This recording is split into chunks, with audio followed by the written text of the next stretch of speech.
The family came from England, about 35 miles southwest of Stoke-on-Trent. Eccleshall is the little village they came from, and there's actually a Holy Trinity Church over there that has a plaque in it commemorating some of the Snelsons who were there long before they came over here. As the Snelsons progressed over there, Charles immigrated into the Virginia colony just before 1617. And that's the start of my family in America. And he settled just north of Richmond, Virginia, and then they moved toward the Piedmont area, the hills of the Blue Ridge Mountains. He had a son, John, who did very well for himself. In fact, Charles had a 400-acre land grant from King George. And then John, his son, had additional land grants and acquired more land in actually Albemarle County and then Louisa County and others around there, and he had multiple properties and that they were taken care of, Charles and John. He had a son, Thomas, and Thomas, I have the records. At one point it talks about Thomas Snelson as a neighboring landowner to Thomas Jefferson in Albemarle County. So they came into the Virginia area. Thomas's son is John Thomas Snelson, and he went by Thomas because he wanted to honor his father. And they, with the migration to the south, most of it was still on the eastern side of the Appalachian chains, went into South Carolina. And so then we pick up his history there, my family does. John Thomas, he was born on the 4th of July in 1759. And they traveled down to South Carolina, and he actually enlisted in the Revolutionary War in 1775 at 18 years old. And was in several engagements, skirmishes, a Florida campaign, Georgia, fought at the Siege of Augusta, fought at the Siege of Savannah, and because of that, I have his Revolutionary War records. That sparked at a very young age in me the history of my family and why it means so much to me.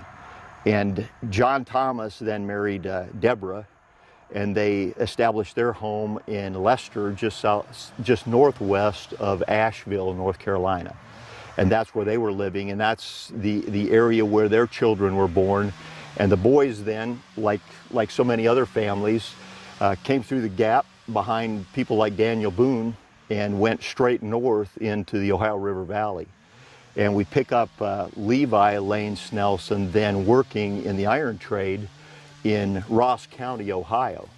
And he was there and crossed paths with Mr. John Thomas, who was a partner with Massey on the Merrimack Iron Works, then called the Massey Iron Works, and came west basically with the first movement into this iron ore deposit and the mining activity and the smelting and so forth at the ironworks that came with it.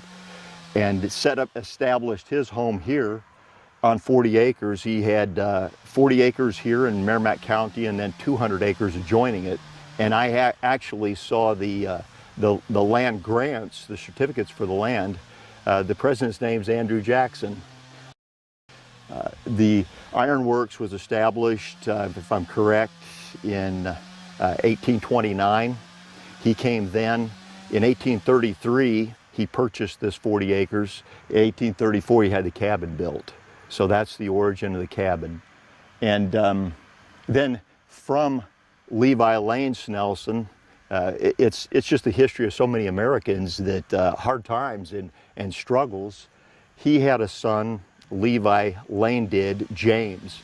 James took a wife, Jane, and they went to northwest Arkansas down around the Carroll County area where Eureka Springs is, and established themselves there. Then moved southeast to Batesville, and he was killed in the Civil War. And Jane brought their orphan children back, and Levi's other son, Levi, established his homestead about a mile from where I live today, southeast of Rolla, Missouri on Highway 72, on the Little Dry Fork Creek. And Levi and Hannah, his wife, lived there. When James was killed, Jane brought the kids back to Hannah, and my great-grandfather, Frank Lene, was just a baby. And Hannah said, I'm old and a widow and I've got a farm and I can't farm this and take care of that baby. So Jane had to take the kids into St. Louis, and he was an orphan in St. Louis until he was old enough to work the farm. And then he came back to the farm and Hannah raised him, and he loved the area and had settled there and knew the area. And he purchased land adjacent to hers on Little Dry Fork Creek and married Laura, his wife. They had 13 children, Frank Archibald, Frank A. Snelson, Archibald Snelson, and Laura. My grandfather, Franklin Levi, named for Levi Lane, is his son. He had a son, Carol, and Carol is my dad. And so I'm the 7th generation here. And throughout my history here, it means so much to me because my grandfather and my dad and I at different times took care of this property. We took care of little country cemeteries around where our families are buried. And there's a lot of Snelson history here. There's a lot of history with this property beyond the Snelsons when you get into the Brinkers and that tragedy.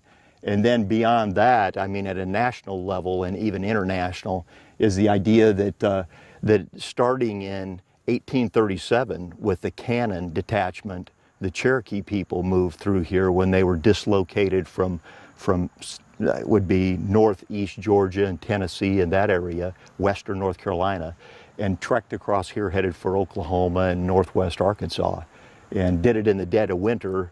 And that's why it's known that there were Cherokee deaths, unfortunately, and burials here right in this area next to the cabin. All of that would have been going on just after the death of the Brinker's daughter. So you have some amazing historical events that just kind of coalesced.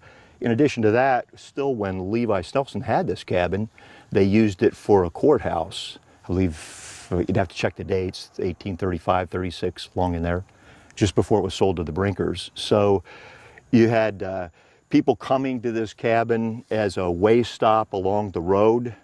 You had the Trail of Tears and the Cherokees coming through this area. The Massey Ironworks at that time was massive, and it was something that was amazing to be located where it is, so remote from so many other things. And just the history of all of that in this area, I want preserved. It devastated me when the cabin burned, but out of the ashes of that, I really want to see something lasting, because this has not only regional but statewide and national presence, this property does.